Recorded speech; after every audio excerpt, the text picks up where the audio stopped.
Boa noite a todos. Gostaria de falar um pouco da Anete Guimarães. Essa é uma promoção da USE Intermunicipal de Jales. A Anete Guimarães é filha de Ana Guimarães e do seu Geraldo Guimarães, conhecidos nossos aqui de Maria Dolores. Há 25 anos, a Anete é oradora espírita. Já fez palestra em todos os estados do Brasil, nos Estados Unidos, no Japão, na Europa, e está com viagem marcada para a África. A Anete, ela estudou medicina, filosofia e está se graduando também em psicologia.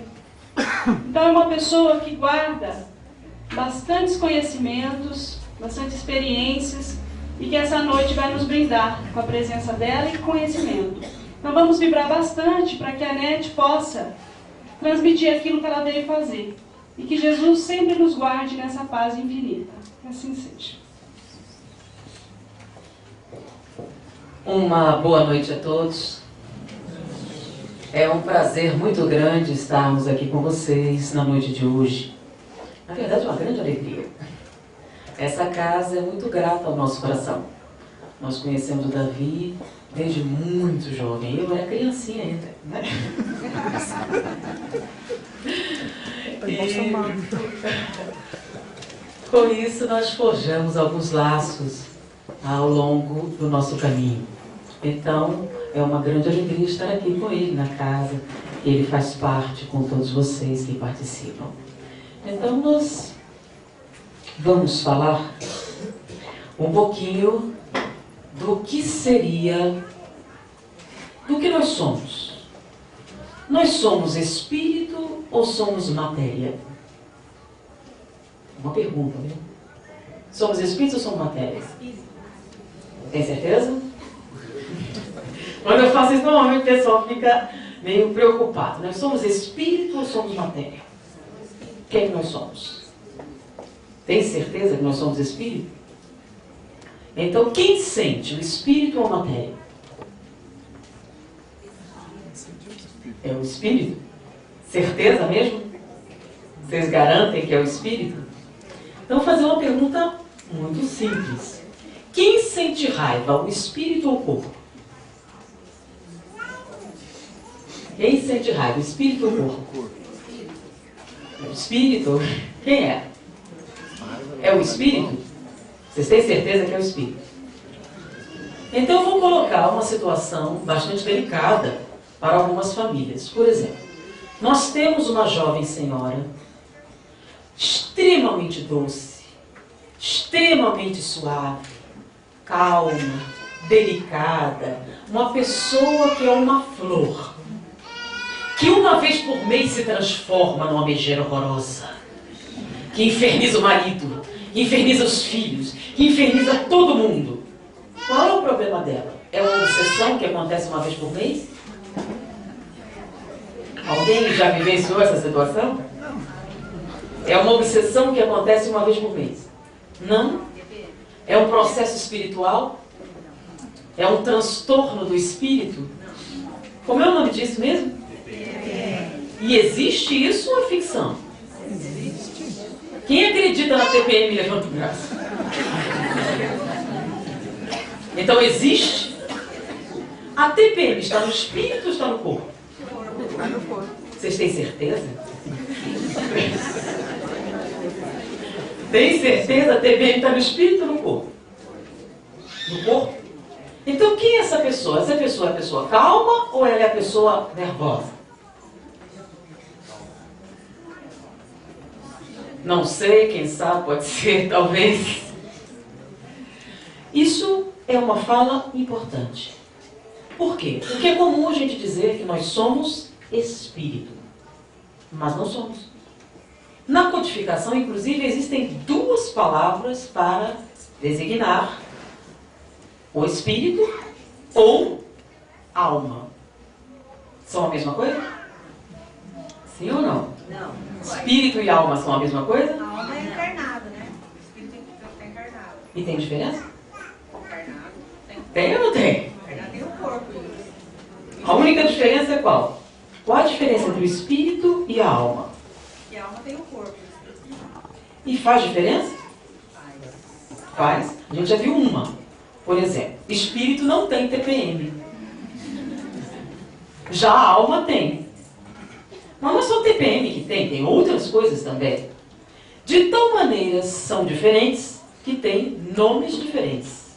Porque se fossem iguais, chamariam a mesma coisa. O espírito e pronto. O espírito já não explica tudo? O que é o espírito? Princípio inteligente do universo? E alma? O espírito encarnado. Por quê? Tem diferença quando o espírito está encarnado? Muita diferença. Então nós hoje, não todos, mas a grande maioria, não somos espírito e também não somos matéria. Nós somos alma, que é exatamente a interação espírito-matéria.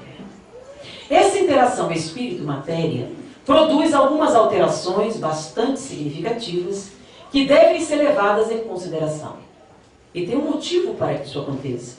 É uma forma de permitir que o espírito se desenvolva, que o espírito cresça e que ele possa ser disciplinado mais facilmente.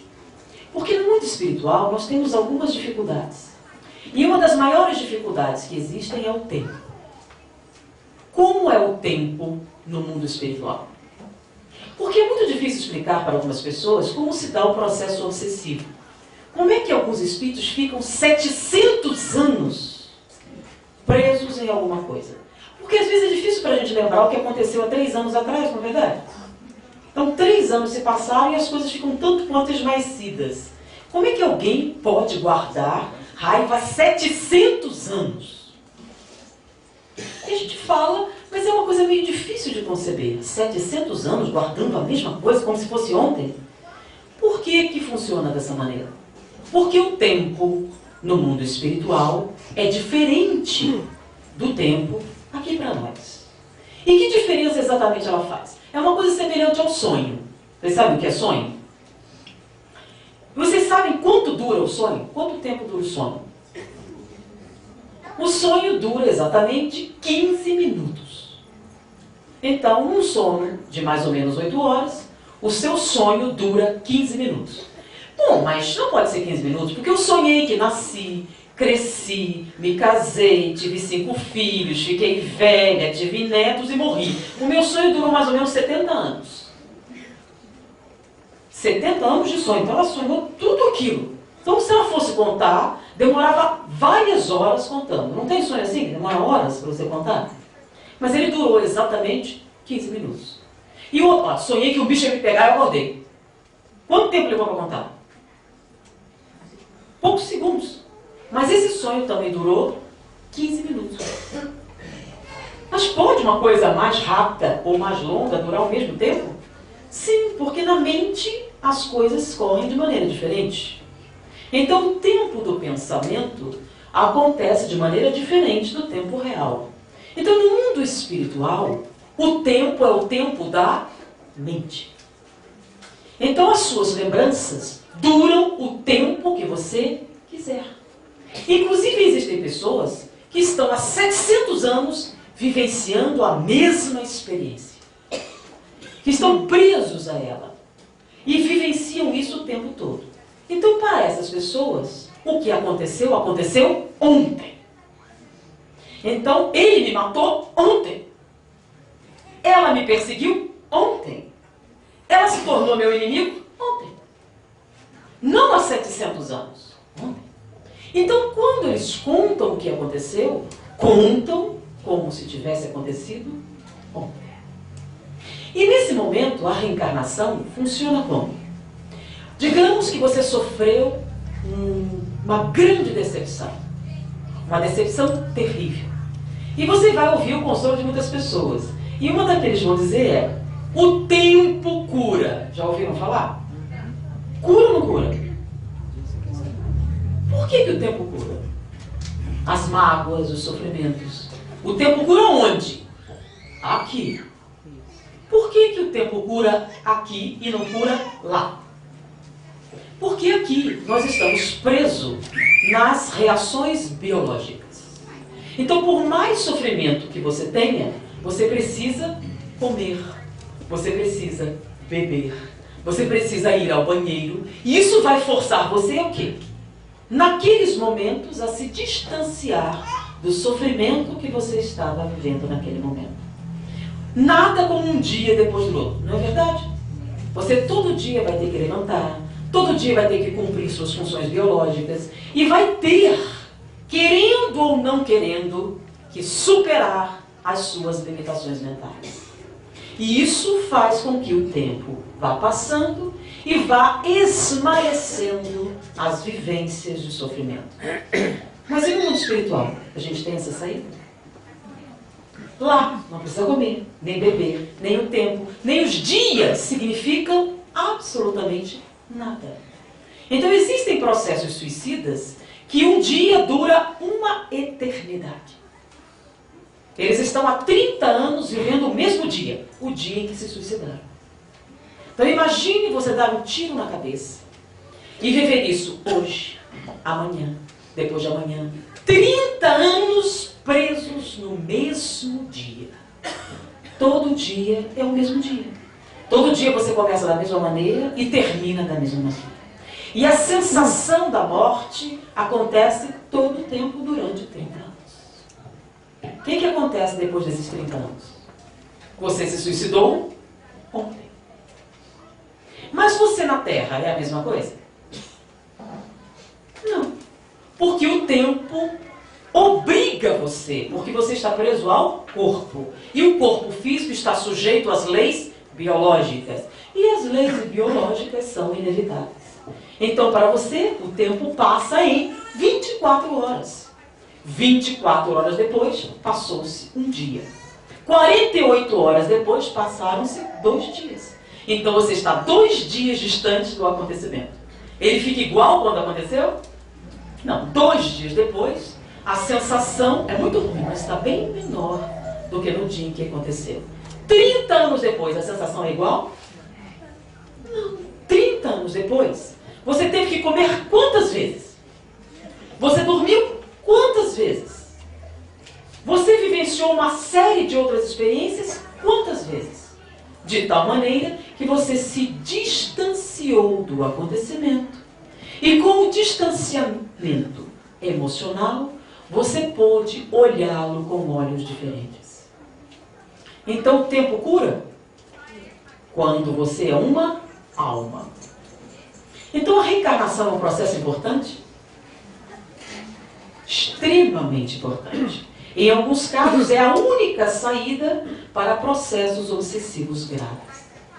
O tempo cria um afastamento, você tem novas experiências e se afasta daquela situação que criou a ligação espiritual.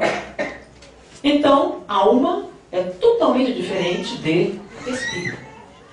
Às vezes a diferença é tal que se você falasse com você mesmo como espírito, não se reconheceria. Porque para o espírito, algumas coisas são essenciais e necessárias. E a alma não. A alma tem algumas exigências que são próprias dela. Então, quem leu o livro Renúncia, ouviu a história de Alcíone, que era um espírito de luz. Quando a gente fala de espírito de luz, no caso de muita luz, nós podemos identificar por quê. Ela não precisava mais reencarnar na Terra. Então é de luz? Porque a maior parte dos espíritos que a gente acha reencarnam, ela não precisava mais. Ela estava numa outra estrela aprendendo música. Então ela estava se especializando em música celeste. E não precisava mais reencarnar. E ela faz um pleito ao seu mentor espiritual, que ela gostaria de voltar e reencarnar na Terra. E ele perguntou por quê? Porque ela deixou para trás alguém que ela amava muito. E ela gostaria de retornar para colaborar com o processo evolutivo daquele amor. E ela recebeu uma advertência. Uma advertência importante. Então estamos falando de qualquer espírito?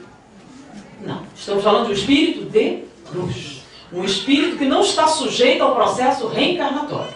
E ela sofreu uma advertência. Você tem certeza que quer fazer isso? Ela disse sim. Você sabe que você estará sujeita às leis da carne. Então a carne tem leis? Tem ou não tem? Que leis são essas? Quais são as leis da carne? Vamos imaginar? Então o corpo tem suas próprias leis? Tem. A gente falou uma agora. Lembra no início? Quando a gente falou da TPM. Lembra? A TPM é uma das leis do corpo.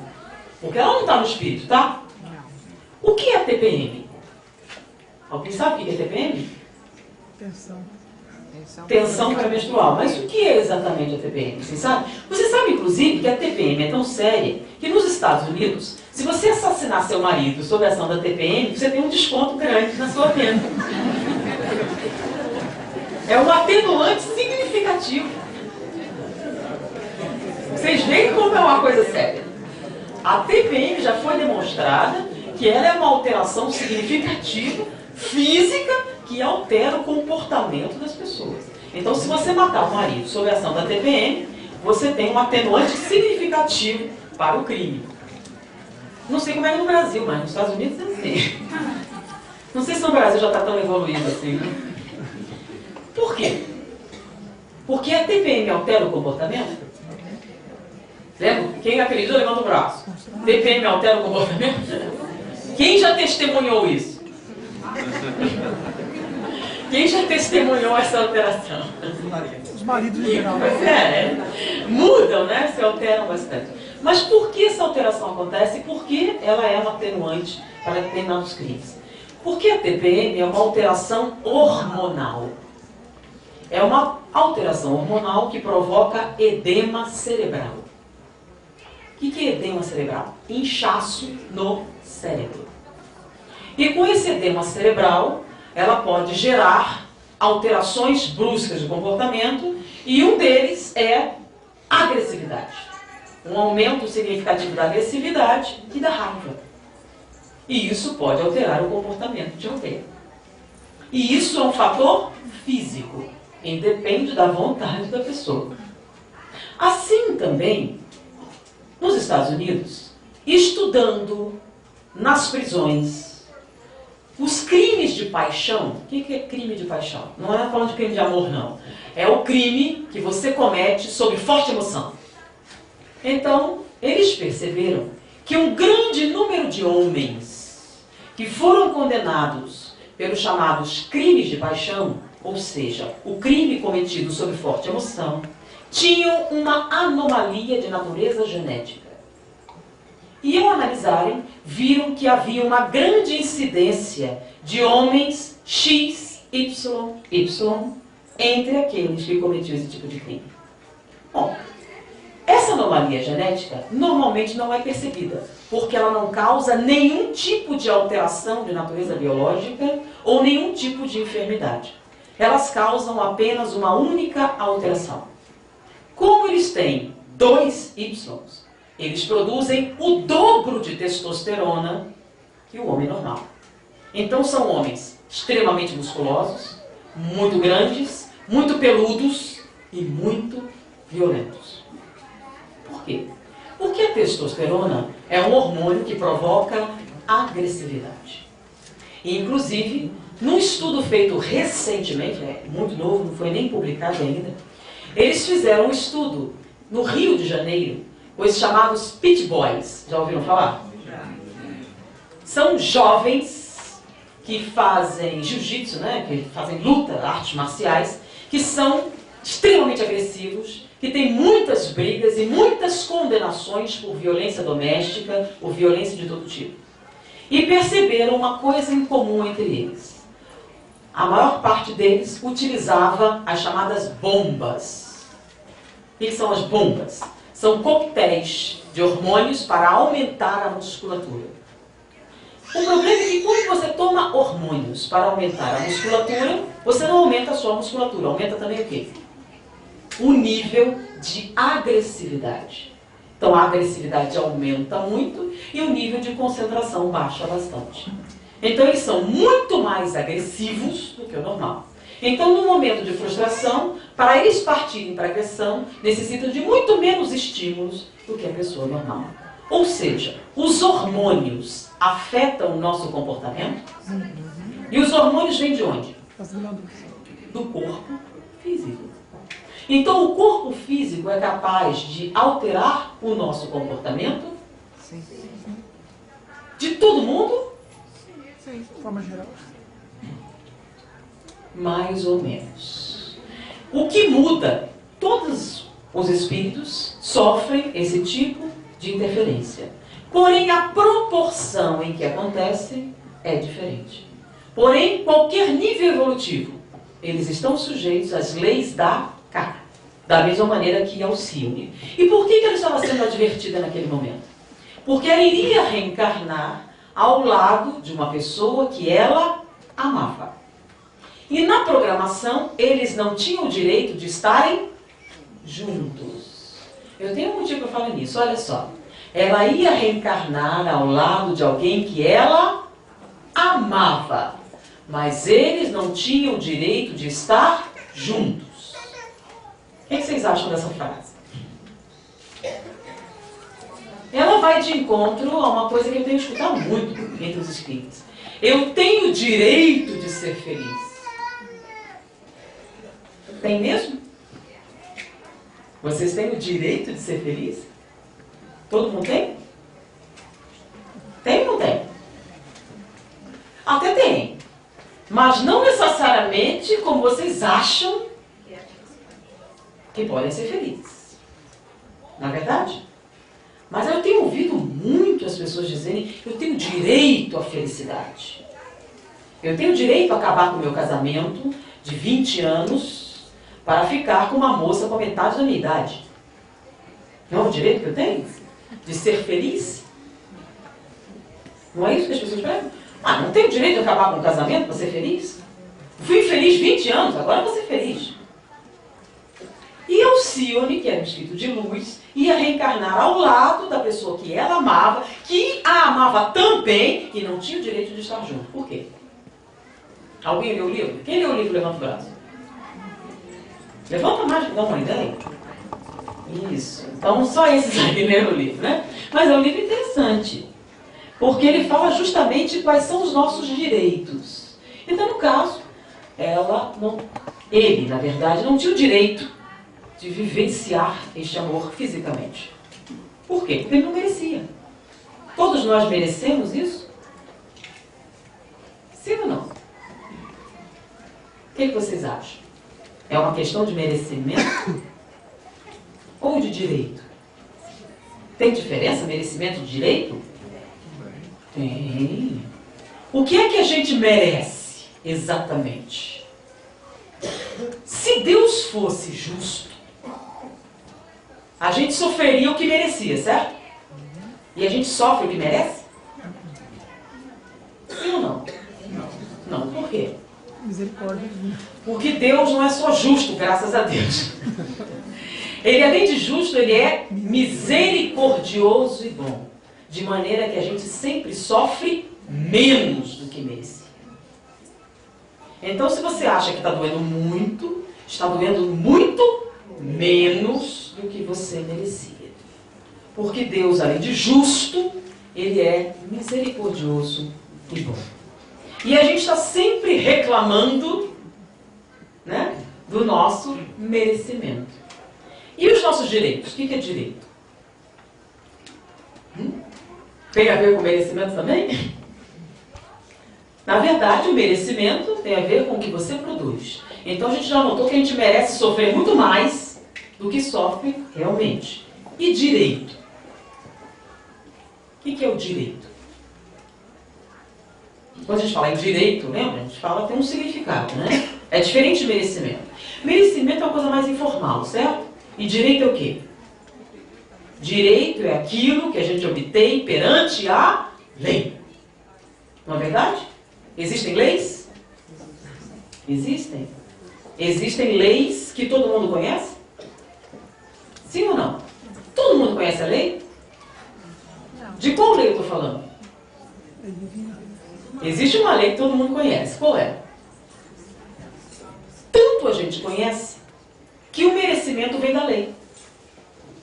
Porque a gente sabe o que merece, não sabe? Como é que a gente sabe o que a gente merece? Vem da lei. Onde está a lei? A consciência.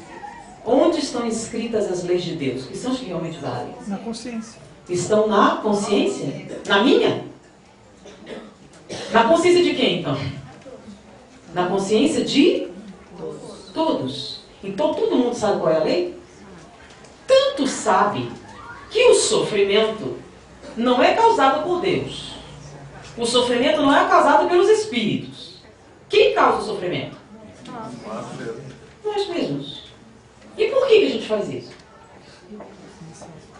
Porque nós nos sentimos infringindo a lei. E porque a gente acha que infringiu a lei, a gente sofre. Deu para entender? Acompanhar até aqui? Então, a alma está submetida às leis do corpo. Então, nós temos o balanceamento entre espírito e matéria.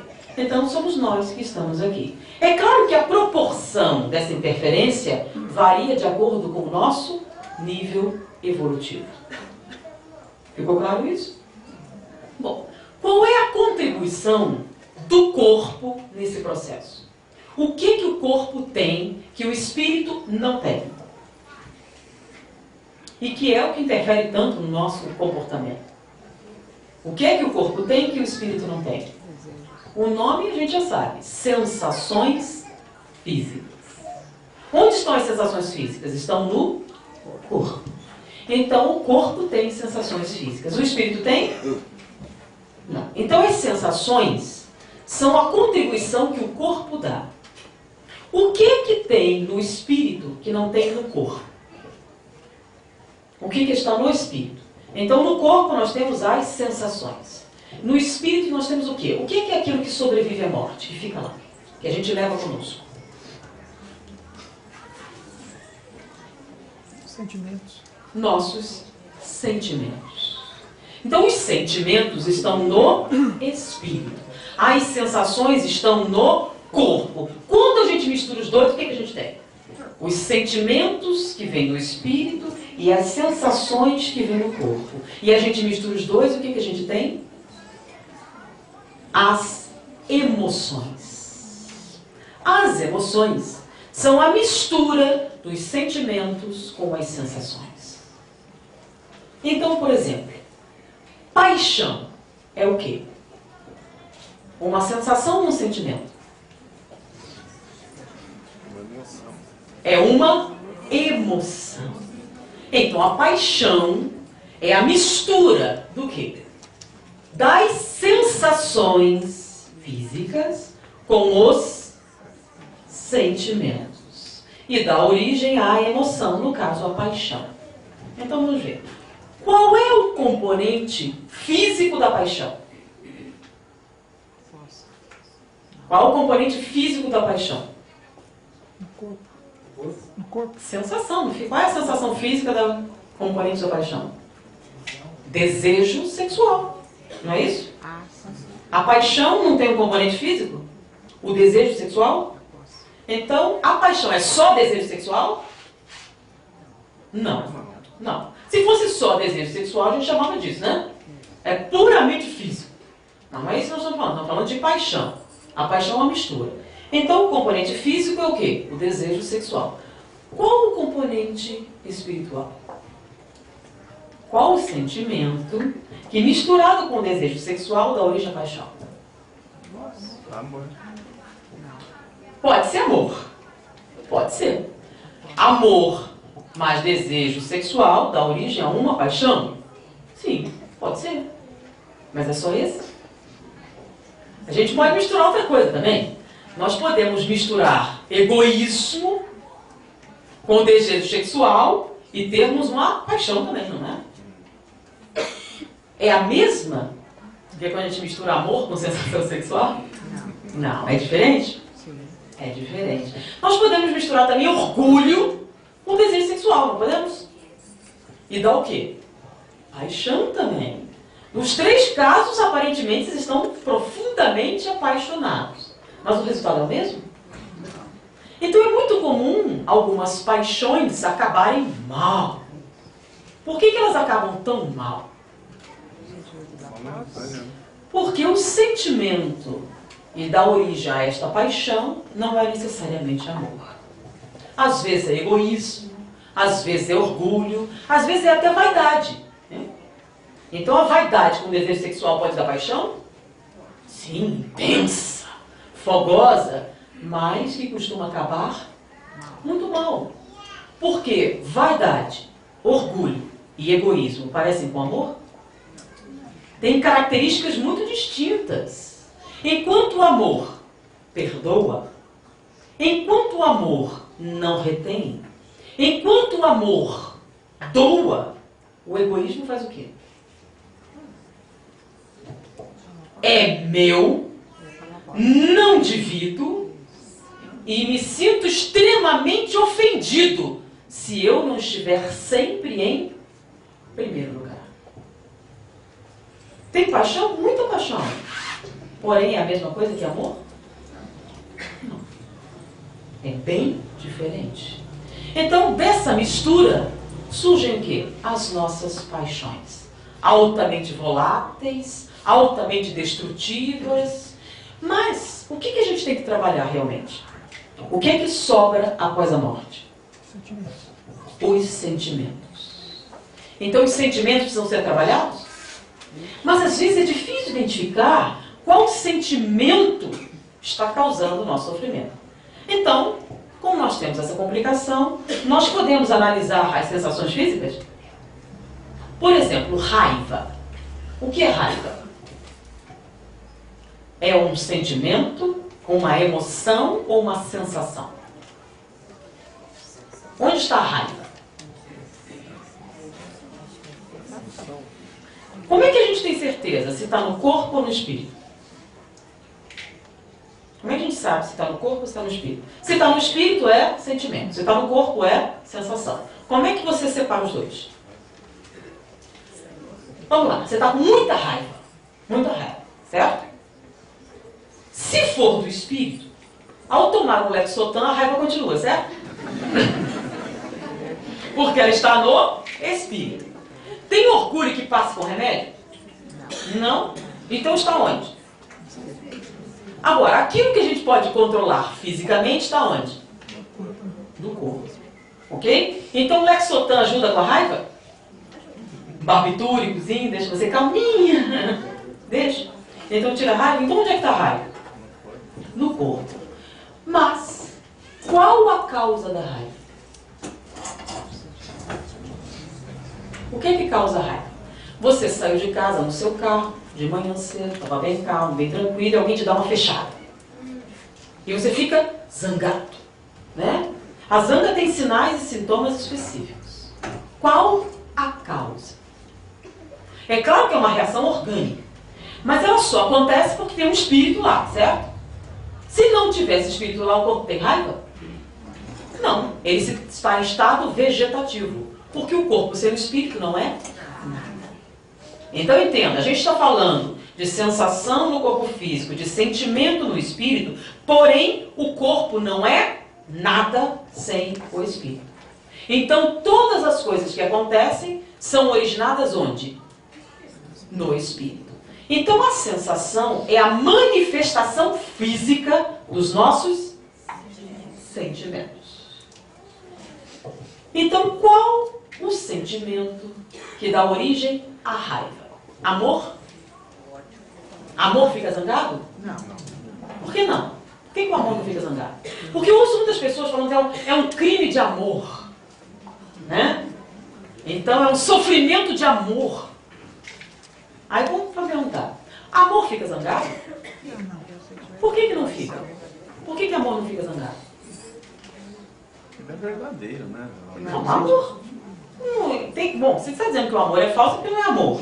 Então se amor é amor. Ou não é? É mais ou menos amor? Então eu vou dizer mais ou menos uma mentira. Tem isso? É uma mentira mais ou menos? Não. Ou é mentira ou não é. Ou é amor ou não é. Ok? Então vamos lá. O amor fica zangado? Não. Sim ou não? Por que não? Por que amor não fica zangado? Aliás, por que muitos apaixonados ficam zangados? Não é? Eles não falam de amor. Porque muitos apaixonados ficam muito zangados. Aliás, quando é que os apaixonados se zangam? Eles se zangam? Sim ou não? Quando é que eles se zangam? Uma situação em que o apaixonado se zanga. Quando não se faz aquilo que ele quer? Quando ele se sente preterido, ele se zanga? Sim. Então, quando ele não ama, então. não é o número 1, ele se zanga, certo? Certo, mas aí não é amor. Aí não é amor, né? Que amor fica zangado? Não, amor é doação. Amor, ele não espera retribuição, já notaram? Isso. Que o amor não espera retribuição? Não. Então, se o amor não espera retribuição, se o amado não retribuir, o que ele sente? Nada. Zanga ele não sente. Porque ele não espera nenhuma retribuição. O que mais? Por que o amor não se zanga? Vamos lá. Quando é que os apaixonados se zangam? A gente já falou aí. Quando ele é preterido de alguma maneira. Outro momento em que ele se zanga. Contrariado. Quando ele é contrariado. Isso. Né? Então, quando ele é contrariado. O amor fica contrariado? Por que não?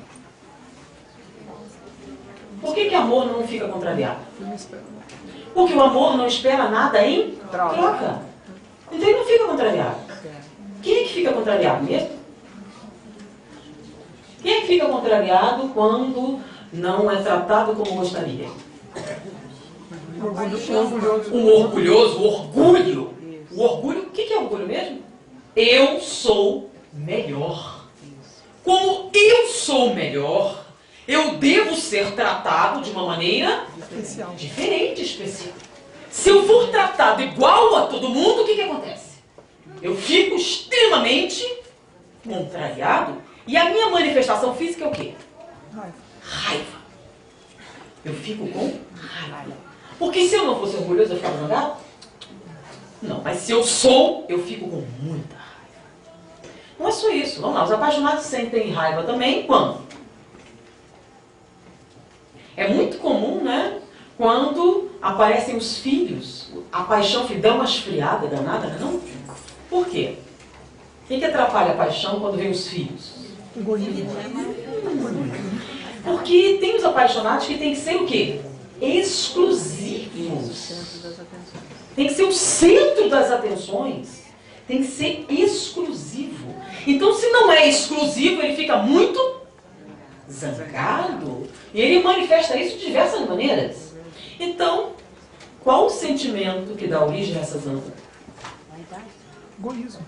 Egoísmo. O que é o egoísmo? É meu. Eu não divido com ninguém. Com nada. É tudo para mim. Se sobrar... Não, nem sobrar. Não é assim? Pegou aí? Tem inclusive aqueles que jogam fora. Eu não posso tomar tudo, eu jogo fora, porque eu não vou dar o que é meu. Inclusive, eu li um material muito interessante a respeito de uma fábrica de sabonetes. Então, um americano estava indo na Inglaterra para conseguir financiamento para fazer uma fábrica de sabonetes. Então, ele foi a um grupo de nobres falar que seria um excelente negócio. O lucro seria estupendo. Então, ele demonstrou de várias maneiras que seria um negócio fantástico. Que quem entrasse de sócio naquela atuação ia ganhar muito dinheiro. Mas a nobreza inglesa se opôs. Aí disse, mas por quê? É um negócio excelente. É um negócio que vai dar muito lucro. Vocês vão ficar ricos. Mas se a gente fizer uma fábrica de sabonete, a esses preços populares, todo mundo vai usar? Sim, essa é a ideia. Todo mundo vai comprar e a gente vai ficar rico. Sim, mas aí todas as mulheres vão cheirar igual? Como a gente vai distinguir as nobres das outras? Que definição é essa? O problema dele é o seguinte, as nobres têm que cheirar melhor. Então, nem para ganhar dinheiro, eles não gostariam de dividir os privilégios. É mais do que egoísmo, é orgulho. Porque nós somos melhores. E tem gente que é tão assim, que não divide. Poderia dividir. Não ia fazer falta. Não divide por quê? Porque aí ele não seria especial. Se todo mundo tiver um automóvel bom, como é que vão saber que eu sou melhor? Se todo mundo tiver igual, como é que eu vou mostrar a minha diferença, a minha superioridade? O nome disso é orgulho. Então, A nossa conversa tem como objetivo identificar que existem fatores espirituais que têm que ser trabalhados no que dão origem a essas sensações. Então a raiva não é aceitável. Porque os sentimentos positivos, aqueles que devem ser cultivados, não geram raiva. Então, se você sente raiva, possivelmente, onde está a origem? Mas existe raiva legítima? Existe ou não existe? Raiva legítima. Porque até essa conversa tem, né? Não existe uma raiva legítima. A minha foi legítima. O que é uma raiva legítima? Existe ou não existe? Não, mas é legítimo, por exemplo, uma injustiça. Tem uma injustiça e você fica zangado. Tem ou não tem? Tem raiva legítima? Vamos analisar isso. Então a gente está usando a lógica. Existe raiva legítima? Existe injustiça? Ué, então a gente não deve lutar contra a injustiça? Sim, a gente deve lutar contra a injustiça. Mas uma coisa não tem nada a ver com a outra. Porque você pode lutar sem sentir raiva. A raiva empana seu julgamento. A raiva diminui o seu fator vibratório e sua luta vai ser muito improdutiva se você estiver com raiva.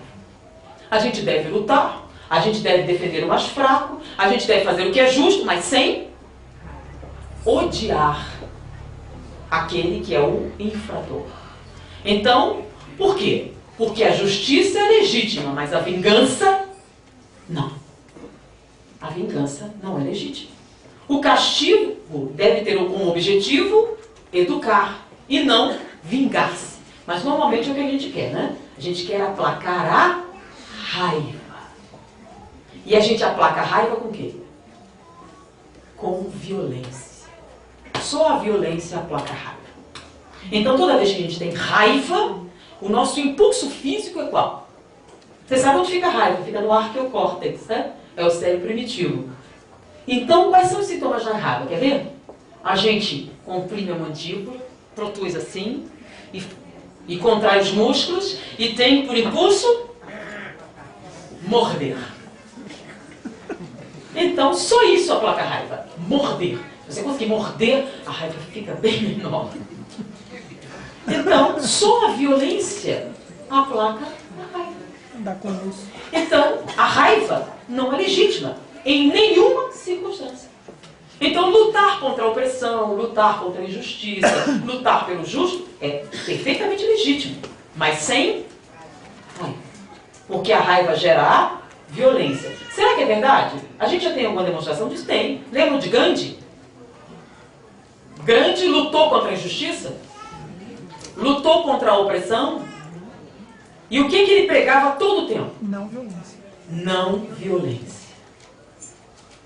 E funcionou? Funcionou. Funcionou. Ele conseguiu se libertar da Inglaterra. Ninguém mais conseguiu o feito como ele conseguiu. Sem morte, sem derramamento de sangue. Até teve um derramamento, sim, de algumas pessoas. Mas não tanto quanto aconteceria se eles entrassem em guerra. Então ele dizia, se nós ficarmos zangados, nós perderemos a razão. Não é o que acontece? Onde fica a razão? No neocórtex. Onde fica a razão? É no espírito ou no corpo? Onde fica a razão? O que é o espírito? Princípio inteligente do universo. Onde fica a inteligência? No espírito ou no corpo? No espírito. Logo, onde fica a razão? No espírito. Porque a razão é fruto da inteligência. Então, se a inteligência está no espírito, a razão está onde? No espírito. Então, no momento em que a gente cede a raiva, a gente perde a razão. Porque a razão e a raiva são incompatíveis. Porque para você raciocinar, o que é que você não pode fazer? Emocionar-se. Não é verdade? Por quê? O pai da ciência, chamado Aristóteles, desenvolveu uma metodologia chamada lógica. A lógica não é uma ciência, não é uma filosofia, é um método. Um método de quê? Um método de pensar. Por que Aristóteles desenvolveu a lógica? Porque ele dizia o seguinte: a razão de ser da filosofia é a busca da verdade. Como você pode encontrar a verdade sob emoção? Com raiva. Porque ele via que quando as pessoas lutavam, diziam o seguinte: a verdade é minha, não é minha. Ganhava quem gritava mais alto. Então, como eu grito mais alto, a razão é minha. Como eu sou mais forte do que você, a verdade é a minha. Como eu sou mais rico que você, a verdade é a minha. A sua é falsa. Isso acontece muito? Quem tem razão hoje em dia? O mais rico, o mais poderoso, o mais bonito, o mais popular. São esses que têm a razão. Isso está certo? Eles não têm a razão. Eles têm o quê? A força bruta. E ele diz que a força bruta não evidencia a verdade.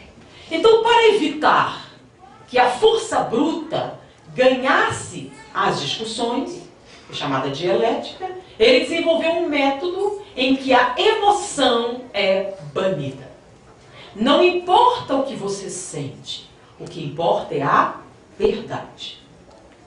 Então, por exemplo, na lógica tem um argumento grande. Eu sinto que isso não é verdade. Vale?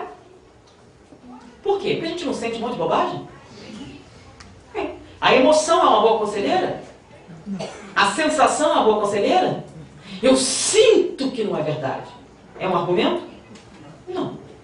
Eu ouvi dizer que meu primo disse, que fulano falou, que o Chico contou. É um argumento válido? Não. Não. Eu sou muito amiga do Chico Xavier. E eu digo que é assim. Vale? Vale? Eu sou muito amiga do Chico Xavier. Então eu digo que é desse jeito. Você se impõe. E tá certo? Não. É um argumento válido? Não. Não. Qual é um argumento válido?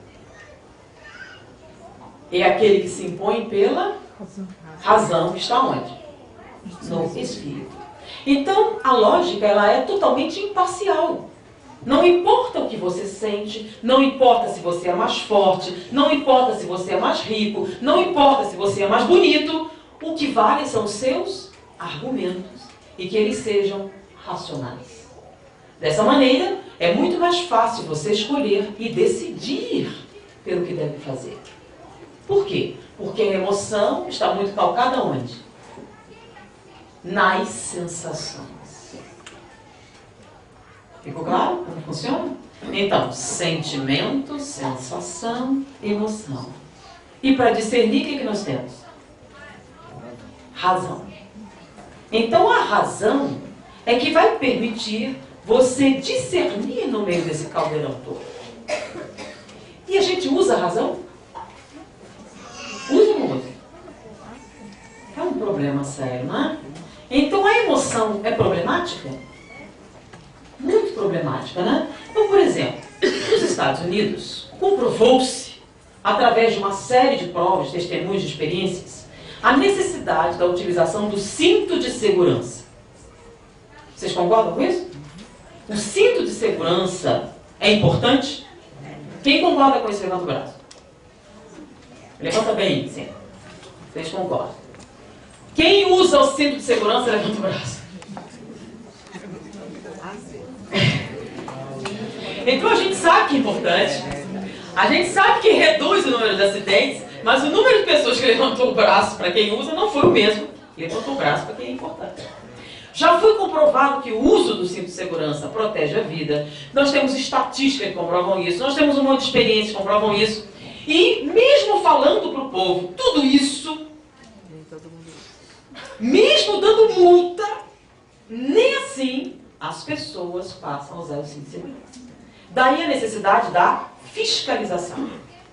Mas o governo contratou uma empresa de propaganda e essa empresa fez um comercial. Um comercial que ganhou o primeiro prêmio entre os comerciais feitos no mundo. Então ele ganhou nos Estados Unidos, depois ele ganhou na Europa e ganhou todos os prêmios de que ele participou. Então é considerado o melhor comercial do mundo. E ele conseguiu reduzir o número de acidentes pela falta de cinto de segurança em 65% um mês depois de ter sido lançado. O que vocês acham disso? Foi um efeito estatístico.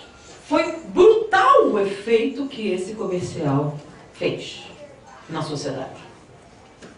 Porque ele trabalhava, ele não mostrou nenhuma estatística, ele não demonstrou nenhuma experiência, ele não demonstrou nenhuma pesquisa, nada. Na verdade, ele nem mostrou o cinto de segurança. E mesmo assim, reduziu os acidentes de trânsito pela falta do cinto de segurança em 65% e não mostrou nenhum cinto de segurança. Como é que eles conseguiram isso? Então, essa agência de propaganda, quando o autor foi entrevistado, disse o seguinte: olha, o ser humano, vocês podem falar o que quiser, o ser humano não é racional. Ele não é racional. Ele é um ser totalmente emocional. E trabalhando a emoção, você consegue o que quiser, desde crimes até coisas boas. Um bom propagandista é realmente o rei do pedaço. Vocês concordam com isso? Então, quer dizer, se eu falar bem bonito, bem gostado, vocês vão fazer o que eu quero. É isso ou não é? Olha, o pior que Hitler fez assim, não foi? Ele arrastou a quantidade de pessoas usando só o quê? Magnetismo pessoal. Então, quer dizer, se eu falar bem bonito, vocês fazem tudo que eu quiser? É uma questão de emoção? Sim ou não? Vocês acham certo isso? E, sabendo disso, muitos governos, muitas religiões manipulam as pessoas. Eu tinha um amigo que estava fazendo uma tese de doutorado em psicologia de massa. E ele me levou para assistir um culto. Um culto de uma determinada igreja. Como ele está filmando, não vou dizer qual é a igreja. Então ele foi me mandando nesse culto. E esse culto era um culto especial que acontecia exatamente ao meio-dia. Então ele era feito num grande anfiteatro que reunia várias igrejas nesse mesmo culto. E eles se reuniam todos e os homens tinham que ir de terno e gravata. Ao meio-dia, no verão do Rio de Janeiro. Num galpão com teto de zinco. Sem janelas. Ele tinha portas laterais de correr. Então a igreja ficava aberta e as portas eram fechadas ao meio-dia. Então quem não chegou não entrava mais. Então as pessoas começavam a chegar a partir das 10 horas da manhã. E lá eles começavam a cantar. Mexiam bastante, faziam um monte de exercícios. E peça a Deus, levante o braço e faça aí. Então eles ficavam. Quando chegava meio-dia, estava cheia a igreja, os homens de terno e gravata, as mulheres todas de manga comprida, de saia comprida, fechavam as portas. Todas as portas eram fechadas e meio-dia começava o culto. Então todo aquele povo dentro de um galpão com teto de zinco ao meio-dia no Rio de Janeiro, 40 graus. De terno e gravata. E começavam, vamos levantar o dedo, vamos gritar, Deus, e não sei o quê. E começava, uma ginástica. Depois de algum tempo, o pessoal começava o quê? A suar, né? Aquilo ia esquentando, nós estávamos lá assistindo, e aquilo começou a esquentar, e eu vi algumas pessoas se sentindo um pouco.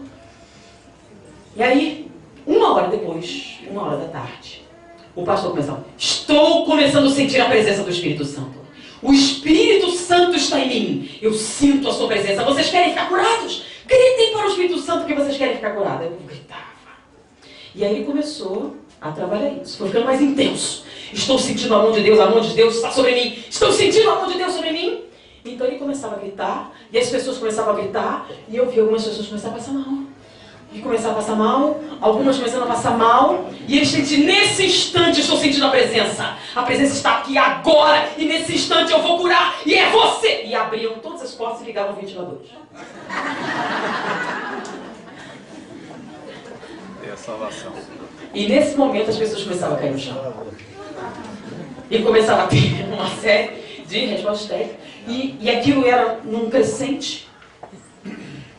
Como é o nome disso? Histeria de massa. E foi causado por manipulação. Foi manipulado? Foi de propósito? Foi para explorar as possibilidades? Foi. E por que isso acontece? Porque a gente não pensa. Num outro culto, ele estava vendendo a água do Rio Jordão. Ele vendia a água do Rio Jordão e ele vendia litros e litros da água do Rio Jordão. Me diga, qual é a pessoa que consegue vir lá da Palestina carregando litros e litros de água? Porque ele vendeu, sei lá, não sei quantos reais cúbicos de água. E de onde ele trouxe? Do Rio Jordão. E eu tenho um amigo do Ceará que ele fabrica determinadas... tem um amuleto vendido pela Igreja Católica, né? E contém água do Jordão. E ele fabrica lá no Ceará, com água da bica. Ele tem certeza que ele que fornece. Vocês sabem, se a gente juntar todos os fragmentos da cruz de Cristo, dá quilômetros de floresta? Dá pra ir na lua. Então, o que é isso? Indulgência. É a manipulação da emoção. Então, funciona. Porém, é o objetivo do Espiritismo? Não. Qual é o objetivo do Espiritismo? Por que a gente usa tabaco na reunião mediúnica? Alguém sabe por quê? Você sabia que a tabaco funciona? Funciona bem dessa. A gente usar um tabaco, as reuniões vão render que uma beleza. Transe mediúnico vai ser mais fácil, mais suave. Por que a gente não usa tabaco? Sério, não estou brincadeira não, funciona mesmo. Se usar luz estroboscópica, então funciona melhor ainda. Mas vamos lá, o tabaco funciona? Funciona. Porque ele induz a um transe? Induz com as frequências sonoras. Por que a gente não usa na sessão mediúnica ser tão eficaz? Porque o objetivo da mediunidade no centro espírita é desenvolver a nossa disciplina mental. Se você depender de ações externas, você fica dependente delas e não tem controle sobre elas. E o objetivo da reunião mediúnica no centro espírita é disciplinar a mediunidade. E no momento em que você aprende a fazer o transe corretamente, com perfeita ciência do que está fazendo, você também aprende ao mesmo tempo a não fazer o transe. E nunca mais vai dar piti na rua. É ou não é o que acontece? Então a pessoa estrebuchava tudo que era lugar, depois que ela se disciplina, acaba. É ou não é? Esse é o objetivo. Então o objetivo não é usar a emoção, é fazer o quê? Desenvolver a razão. Desenvolver a razão. Porque se a gente pode ser manipulado para o bem, nós também podemos ser manipulados para o mal. Então eu vou mostrar para vocês aqui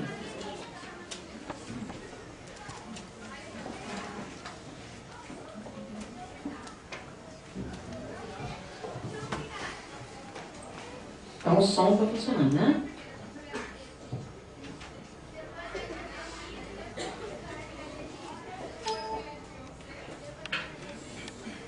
Alguns já conhecem.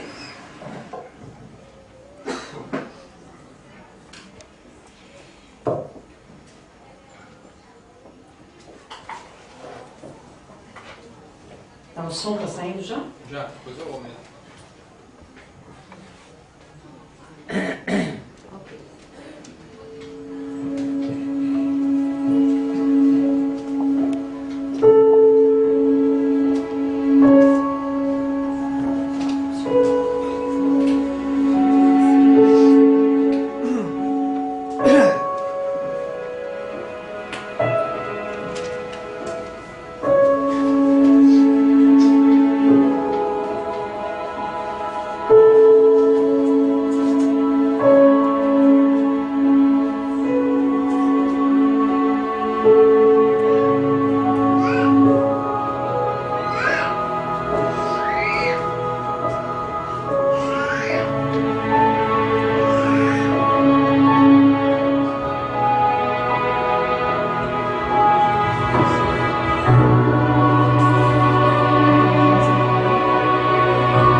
Abrace a vida. Use sempre o cinto de segurança.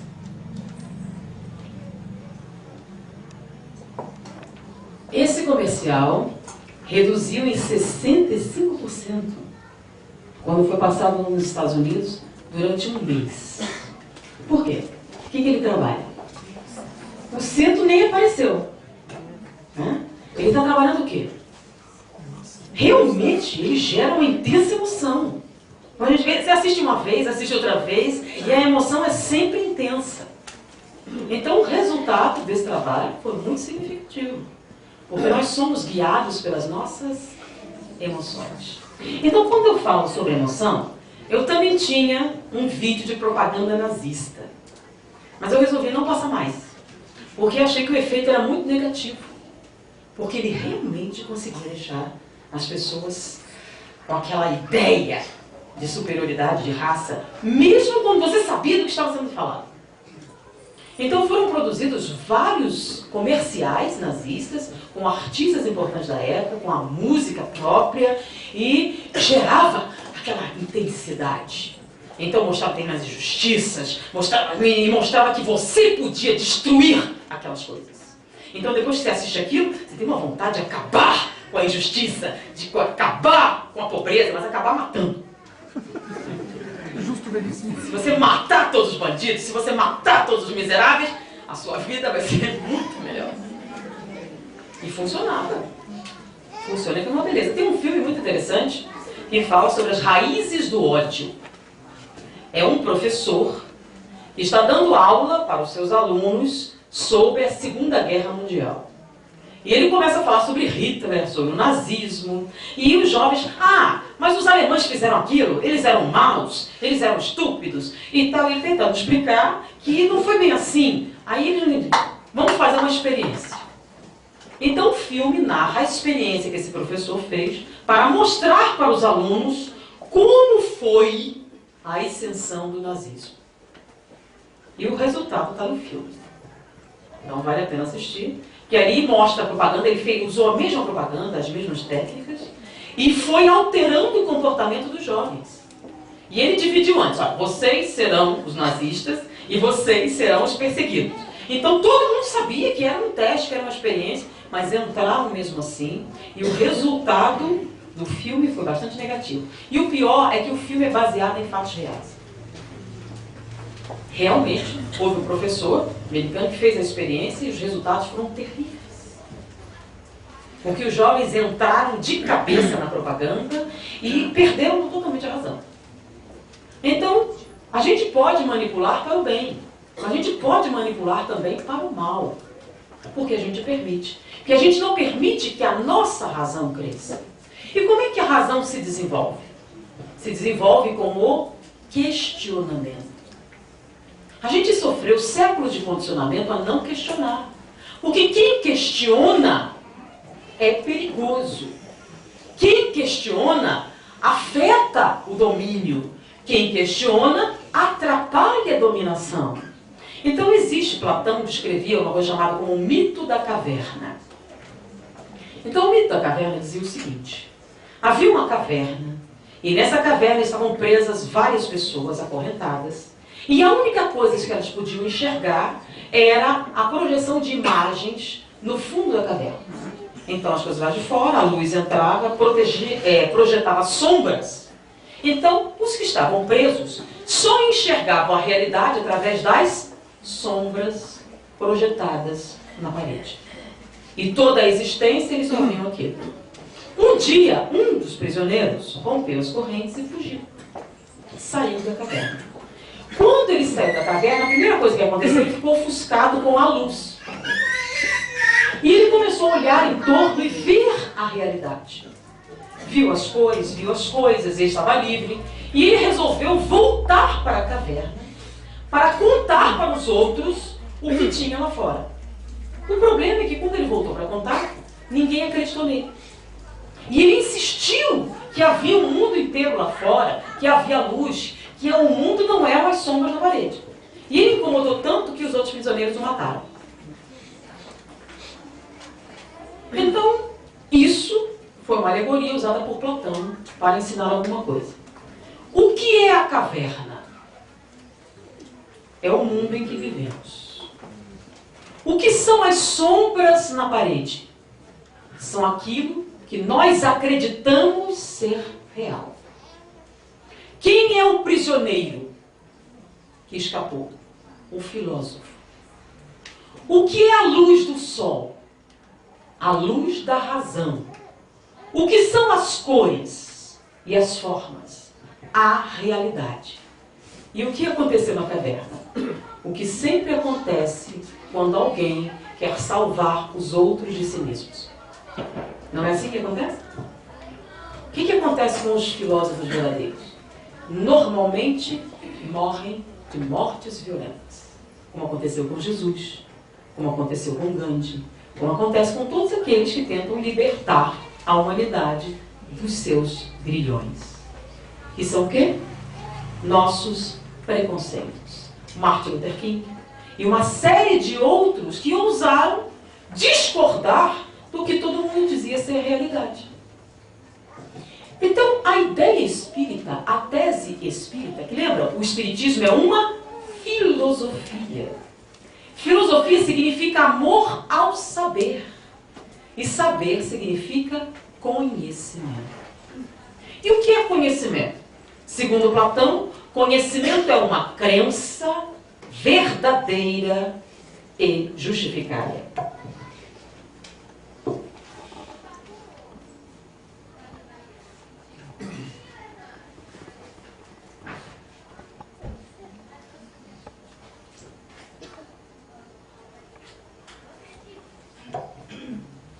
O que é o Espiritismo?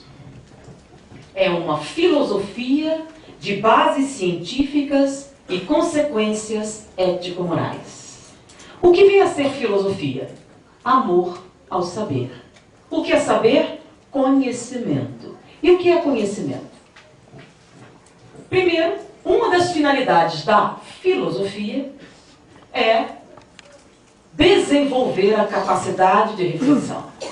Porque se filosofia é amor ao saber e saber é conhecimento, para alcançarmos o conhecimento somente através da reflexão. Um pouquinho mais de prazer. Conhecimento. Então, conhecimento, segundo Platão, surge do conjunto das crenças. O que são crenças? Coisas que nós acreditamos serem verdadeiras. Correto? Existe o conjunto da verdade. As coisas que são verdadeiras. Existem crenças que não são verdadeiras e existem verdades que ninguém acredita. Por exemplo, fadas. As fadas existem? É uma crença? Tem gente que acredita que se esfregar terra de cemitério, terra consagrada, nas verrugas, na lua cheia, elas desaparecem. Isso é verdade? Mas existem também verdades que ninguém acredita. Por exemplo, existem pessoas que não acreditam que o homem foi à Lua. Acham que foi um filme que os americanos fabricaram. Tem pessoas que não acreditam no vírus da AIDS. Tem até site na internet para dizer que a AIDS é uma invenção da Igreja Católica para achacar os homossexuais. E isso é real? A AIDS existe? Então existem crenças que não são verdadeiras e verdades que ninguém acredita. Mas entre os dois, nessa interseção, nós temos o quê? As crenças verdadeiras. Isso é conhecimento? Não. São apenas crenças que nós achamos ser verdadeiras. O conhecimento fica dentro dessa interseção. É esse círculo aqui. Então, segundo Platão, conhecimento são as crenças verdadeiras e justificadas. Ou seja, vocês acreditam em reencarnação? Por quê? Se você não sabe dizer por quê, é só uma crença que você tem. Igualzinho a acreditar em fadas. Para que a reencarnação seja um conhecimento, você precisa dizer por quê. Se você é capaz de dizer por quê, então é conhecimento. Se é conhecimento, é amor ao saber. Se é amor ao saber, é filosofia. Se é filosofia, é espiritismo. Agora, se você não sabe dizer por quê, é só uma crença que você tem. Igualzinho, Saci Pererê, as fadas. Vocês acreditam em comunicabilidade dos espíritos? Por quê? Se você não sabe dizer por quê, é só uma crença que você tem. Para que seja conhecimento, e com isso amor ao saber, filosofia e espiritismo, é necessário que você possa responder por quê. O pior é que Platão teve um discípulo. E esse discípulo ficou até maior do que ele. Foi considerado o pai da ciência, que era Aristóteles. Segundo Aristóteles, o conhecimento não era apenas uma crença verdadeira e justificada. Para Aristóteles, somente a justificativa não bastava. Ele tinha uma outra exigência. Para Aristóteles, conhecimento eram crenças verdadeiras, justificadas e comprovadas. Então, para que nós possamos realmente ser espíritas, é essencial justificar as nossas crenças. E como é que a gente justifica as nossas crenças?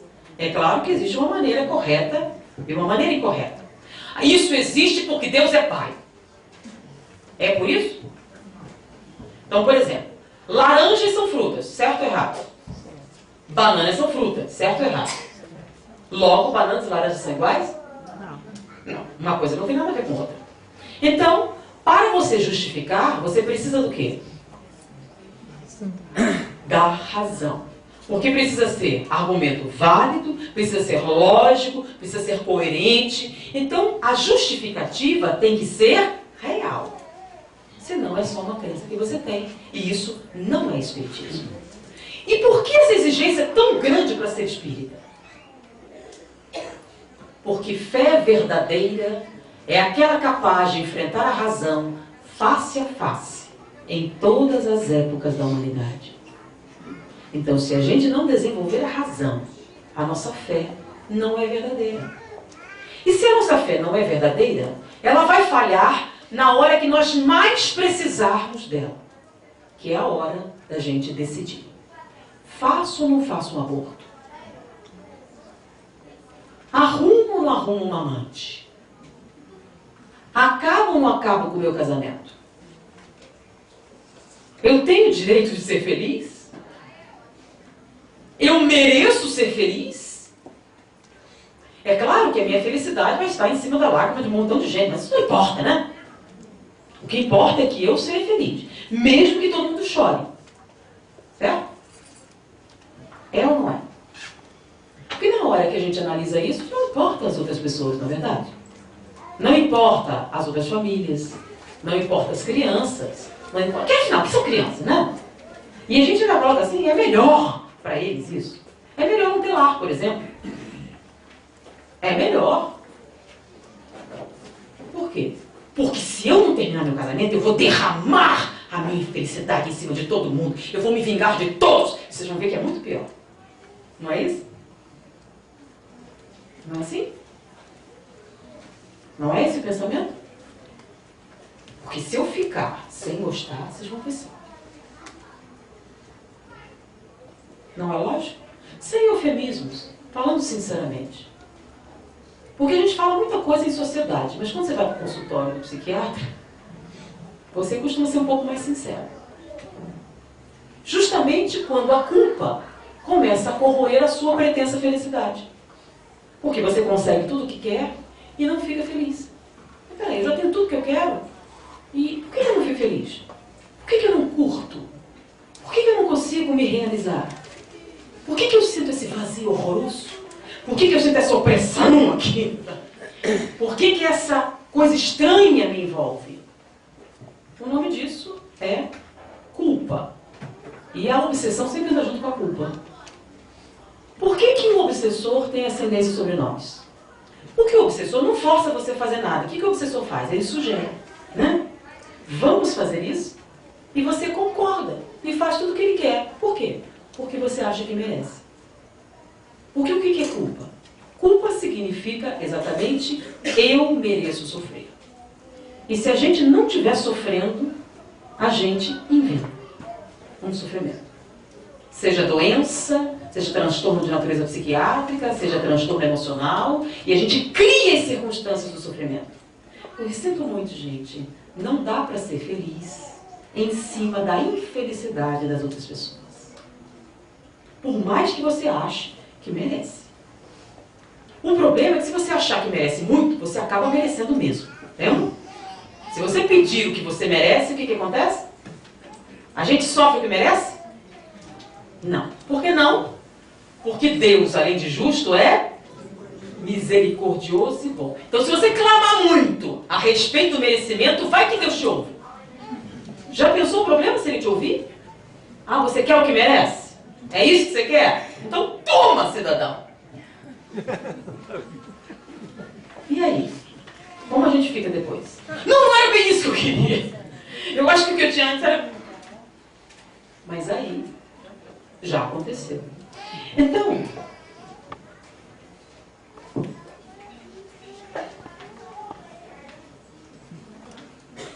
para a gente encerrar aqui, eu acho esse pensamento um dos mais fantásticos que eu já vi. Porque ele ilustra tão perfeitamente como a gente funciona por dentro, que é irretocável. Não tem nada para ser dito depois. Um velho índio descreveu certa vez os seus conflitos internos. Dentro de mim existem 2 cachorros. Um deles é cruel e mau. E o outro é muito bom e dócil. E eles estão sempre a brigar. É ou não é assim por dentro? Aquela dicotomia, né? Faço ou não faço? Vou ou não vou? Como ou não como?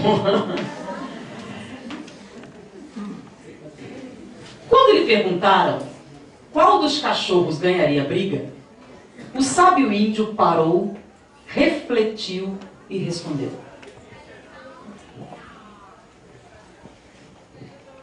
aquele que eu alimentar. Não é perfeito? E como a gente costuma alimentar nossos cachorros? Aliás, qual a gente costuma alimentar? Né? Exatamente como alguns gorilas que costumam desaparecer da nossa vida. Alguns sabem do que eu estou falando, né? Então, o cachorro que você alimenta e os gorilas que somem são a principal fonte do seu sofrimento. Não é Deus, não é o mundo espiritual, somos nós. Que cachorro você escolhe alimentar agora? Vai definir o que você vai ser no futuro e as consequências da sua existência. Muito bem.